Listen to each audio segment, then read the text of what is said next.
Hare Krishna. We continue reading from Bhagavad Gita as it is. We are on chapter 9, the most confidential knowledge. We have been reading the purport by His Divine Grace A.C. Bhaktivedanta Swami Srila Prabhupada of text number 2. So reading on. The Bhagavad Gita, especially from the... Did we finish this? We finished that. Okay, this knowledge is the purest form of all activities as explained in Vedic literature. In the Padma Puran, man's sinful activities have been analyzed and are shown to be the results of sin after sin. So what happens is when we commit a sinful activity, we also get a proclivity to sin further. It gives rise to more and more desires to commit sin. It's not that finished. Okay, I committed a sin, finished, that's it. And yeah, okay, I will get the result of it and I'll suffer for it. But it gives us a desire to sin more. And then we continue sinning. And then we continue getting desires. Sinful reactions, suffering. So it becomes like we are entangled in this mesh. In this mesh. Those who are engaged in fruitive activities are entangled in different stages and forms of sinful reactions. For instance, when the seed of a particular tree is sown, the tree does not appear immediately to grow. It takes some time. So the bij, when we perform a sinful activity, then there is a bija in our heart to commit more sin. And that does not sprout immediately, but it will sprout after some time. Just as when we sow the seed of a tree, maybe a mango tree, orange tree, apple tree, then after some time, it is first a small sprouting plant. Then it assumes the form of a tree. Then it flowers and bears fruit. And when it is complete, the flowers and fruits are enjoyed by persons who have sown the seed of the tree. Similarly, a man performs a sinful act, and like a seed, it takes time to fructify. So when we commit a sinful activity, why the scriptures tell us don't commit sinful activities? We commit a sinful activity, there comes this seed in our heart. After some time, this seed is going to grow. It's going to grow and it's going to make us to sin further, and we suffer further for it. Our sufferings are due to that. The sinful action may have already stopped within the individual, but the results or the fruit of that sinful action are still to be enjoyed. There are sins which are still in the form of a seed, and there are others which are already fructified and are giving us fruit, which we are enjoying as distress and pain. So the suffering that we suffer, why do we suffer? Why do we suffer? Anyone? Because we are not sincere enough. Yeah, we are not sincere enough. Yes. We suffer due to our past karmic deeds, what we have done. And because we have turned ourselves away from Krishna, our sinful reactions, and we have turned ourselves away from Krishna. That is the reason. Because we'll go, so we'll go step by step. Okay. So suffering, we suffer, and we suffer due to our sinful reactions that we are having right now. We are suffering because we are getting some sinful reaction. And why we have this sinful reaction? As you said, because we have done some sinful activity. Sinful activity. That's why we get sinful reactions, and that's why we suffer. Now, why do we do sinful activity? As you rightly said, because of ignorance. We are ignorant of our true position and of Krishna's position. That's the chain. Srila Rupa Goswami explains it like this in the Nectar of Devotion. So these sinful reactions, Hare Krishna. Yeah, like due to material attachment also, like we attached with our bhog bilasa. That is not sinful reaction, but this is also the cause of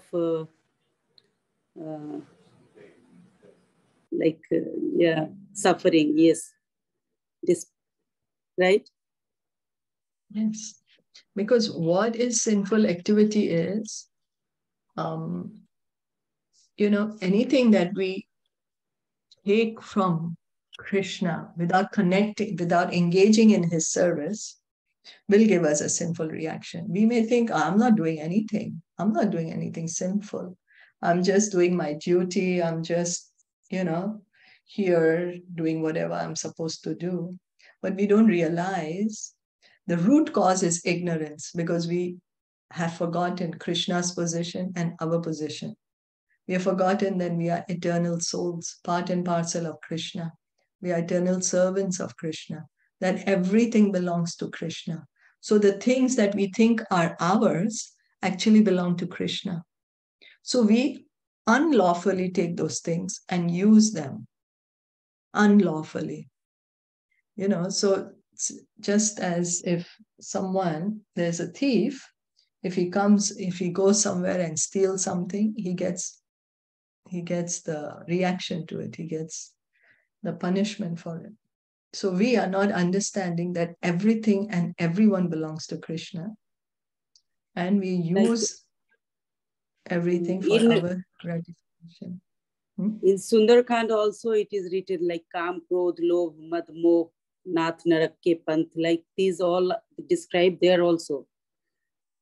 So it's somehow the same thing, right? Yes. Yes. Yes, it's the same. So, so the chain is we suffer. The root cause is ignorance, but the immediate cause is we suffer due to our sinful reactions. We have sinful reactions because we do sinful activity. We do sinful activity because of our ignorance. We have forgotten, I'm not the body, I'm a spirit soul, part and parcel of Krishna, servant of Krishna. I need to engage in the service of Krishna. So because of that. Okay.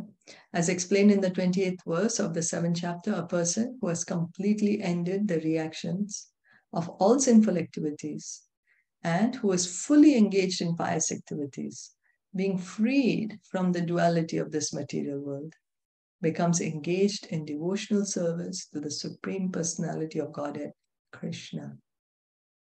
In other words, those who are actually engaged in the devotional service of the Supreme Lord are already freed from all reactions. So any devotee who is engaged in devotional service to Krishna means he has already finished his karmic account. This is being spoken of a pure devotee whose only desire is to serve Krishna. He has no desire for personal gratification. He's completely finished his karmic account. So he's liberated. He's liberated. Free from all reactions means liberated. Yeah.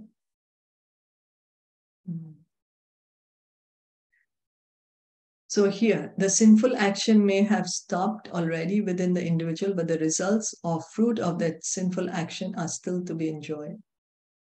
So sometimes Prabhupada would give the example like the fan is moving at high speed. So you pull the plug out. Fan still rotates for a little while, but there is no electricity being provided. So it's not going to continue running. It will stop at one time. It will stop. So we begin our devotional service. We stop the sinful activity. No meat eating, no gambling, no illicit sex, and no intoxication. And we engage in devotional service, hearing and chanting. And then all these sinful reactions will gradually go away. It will go away because the plug is pulled out. The plug is pulled out. And then gradually, we will come to the stage of pure devotional service.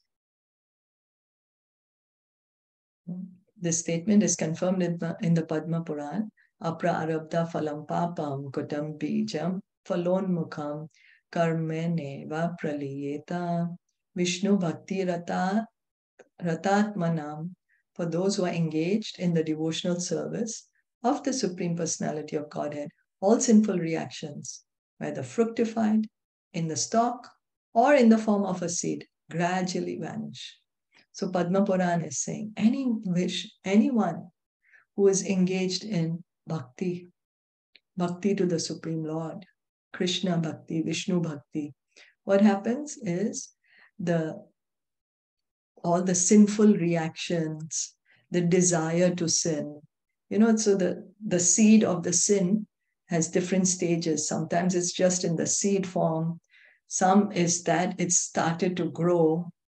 It's like a small plant. And some is that it's already giving us the reactions. Everything, all sinful reactions, whether fructified in the stalk or in the form of a seed, gradually vanish. Simply by engaging in devotional service. Krishna says to Arjuna in Bhagavad Gita that Sarva dharmam parityagya mam ekam sharanam raja aham tvam sarva papebhyo mokshayashyami masucha. You just surrender unto me. I will take care of all your sinful reactions. Do not fear. So Krishna says it in Bhagavad Gita. The same is being confirmed in Padma Puran. Padma Puran is also saying anyone who engages in devotional service, all the sinful reactions will be completely vanquished. We go to some tirtha to bathe in a place. We give some charity. We do some tapasya to get rid of our sins. But what happens is those activities don't take away our desire to sin. So it's like bathing of the elephant. We may go take the elephant goes, takes a nice bath, but comes out again. What does he do? He again puts the dust all over him. So we may go to some place of pilgrimage to take a bath, and our sinful reactions will go away. But what happens? We continue to sin. We have not rectified our heart. But by engaging in devotional service, our heart gets rectified. The desire to sin goes away. Therefore, the purifying potency of devotional service is very strong, and it is called Pavitram Uttamam, the purest. Uttama means transcendental. So that's why we cannot compare bhakti to any other purifying process. We cannot say, bhakti is equal to just going and bathing in a holy river. No.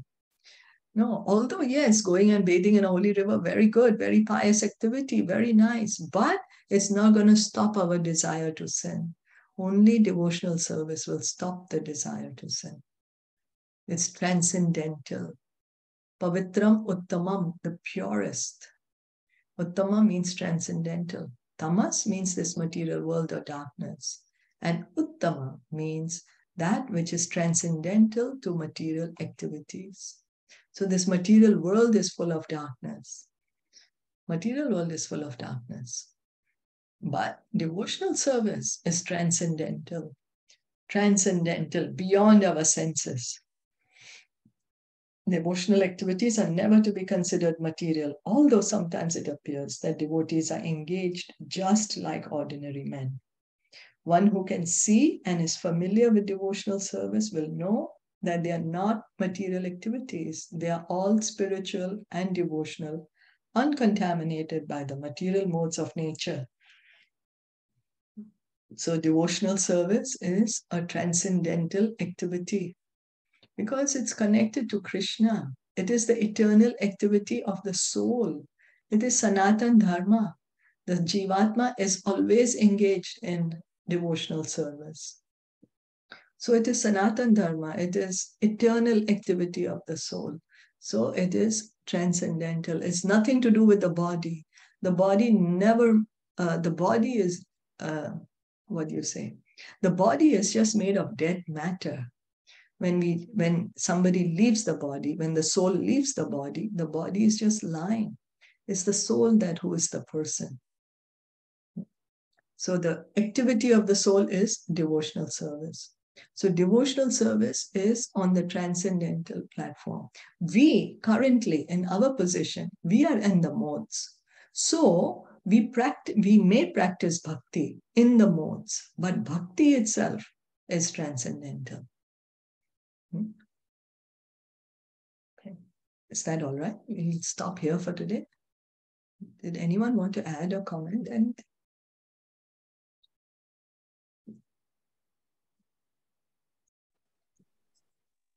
no, it's yeah, I don't know what to say. Like listening, this is so like I have goosebumps. Like, you know, like how devotional service is always, you know, that what is devotional service, but like I said, this is so easy. He has made it so easy. Just offer a flower, just offer some water, a tulsi leaf. That all is devotional service. But we are looking for some complicated things. But it is not. It is the most easiest thing, devotional service. And how valuable it is, we still don't know that just one tulsi aarti that we perform in the morning, it is so powerful. It is giving us the devotion at the lotus feet of Krishna and Radharani. It is giving us Vrindavan Dham, because she is the giver of that. And that is devotional service. But yeah, maybe it will take us some time to understand the value of the gold we have in our hands, but we don't know what we have in our hand. What Srila Prabhupada has given us, it will take us some time to understand. Though we are with the right devotees and listening to great devotees, we are, but still we don't know what treasurable thing it is in our hands. And I hope by the mercy we can understand that. Jai. Jai, thank you so much. Yeah, we continue. We continue with hearing and chanting. And yeah, as you said, hopefully one day we will be able to realize it. Thank you. Thank you so much. I'm not sure if Ratna had wanted to say anything. Yeah, actually, I was telling about now this world, the modern world, the kids, especially for the teenagers, who really attracted with material activities and material thing very much. And they just think like our world is in girlfriend, wife, boyfriend, branded clothes, branded shoes, or watching movies. Like these are their real life. They think like this. So we must have to guide them first. Like now, so many people, they are committing suicide, and for girlfriend, you know, like this is so simple thing. The life is so precious. It is, we are given, we don't know it is only this first time or we are going to take rebirth. We don't know about it. And they are taking a very big step. So it is really required to do Sankirtan also, so that the people at least they watch what we are doing.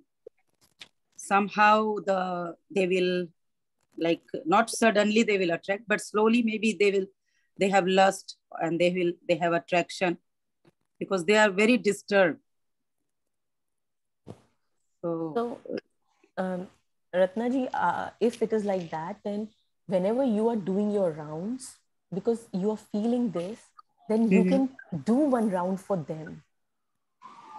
You don't, okay. you can, yeah, whenever you are doing your round, because I heard Adi Gadadhar Prabhu saying this, that if you have something, if you have some feeling like that, then you can always chant one extra round for all the other jivas who are suffering, any kind of, you can specify that the kids who are suffering due to this, who are committing suicide, please be with them, Krishna. Please, at that moment, be with them, because you are all the knowledge. Okay. You are the forgetfulness in there, because you are present with them. So please guide them, be with them. Show them the right way at that time. You can also pray for your children, for your family. Like if you are doing Ekadashi, then you can offer the result to your family members, for your children, so that they can also become, if we doubt that something is going wrong, he said that you can offer the result to them. and you will see the magic. You can just ask for bhakti for them. It is very, very powerful. Yes, thank you. It's really true. But I like Prabhupada ji, like making focus about Sankirtana more, right? He want to move every nagar, and he really want to spread this bhakti. Yes. That's why I'm telling. Yes, that is Lord Chaitanya's mood. That is what Srila Prabhupada's mood is. And if we can somehow or the other, if we can become instruments in this great mission, Sankirtana mission, then we are greatly fortunate. If we can become Krishna consciousness to everyone. Yes, thank you. And for that also, Ratnaji, on 17th of this month, ISKCON Taipei is doing Harinam Sankirtan in Tamsoi, starting 4 p.m. Oh, that is too far for me, actually. Okay. I will try. Because they have been doing this quite a lot, and the rain is the result of that. It has never been raining 3 years in Taiwan, and they just started last summer, and since then it has been raining. So they do it in Shinchu, and you can contact Bhavna ji. They do it like, I think, once a month or maybe every fortnight, like 15 days once in a 15 days, or I think every month. Okay. So every time in Tamsoi? No, sometimes they do it in Shinchu also and Tamsoi. And maybe if you have this kind of view, you can tell her that can you do near to my home. Yes. She will do it. If you suggest her, she's very open to all the suggestions. So please suggest her and talk to her. Yeah. Okay, thank you. Hare Krishna. Hare Krishna. Thank you. Hare Krishna. Hare Krishna. Thank you. Hare Krishna. Hare Krishna. Bhagavad Gita ki jai, Srila Prabhupada ki jai, Gaur Bhakta Vrinda ki